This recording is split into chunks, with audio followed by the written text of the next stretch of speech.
So many people, thousands of people, have written about Jesus of Nazareth. They express their ideas about him, they express their opinions about what he said and what he meant.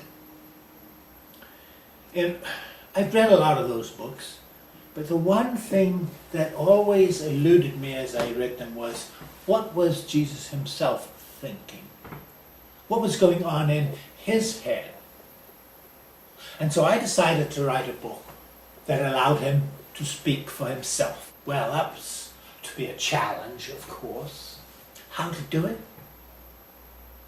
I decided to write down the conversations that one could imagine him having with those around him that were sparked by occurrences, thoughts, ideas, and questions of those around him, his response to his environment, and so reveal the progress of his thinking as it evolved. And his thinking had to evolve because, like all of us, he had to learn as he progressed through his emergent ministry.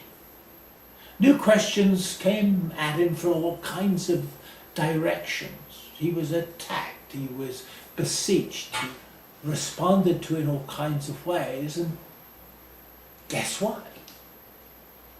It meant that he had to think about things. He had to consider new possibilities. We have several instances of this where he apparently changes his mind.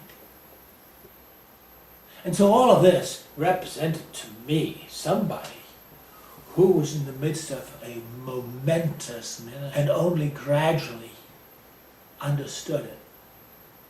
But eventually he embraced it so wholeheartedly, so profoundly, that we have him actually accepting his own death, his own demise, and his reliance upon God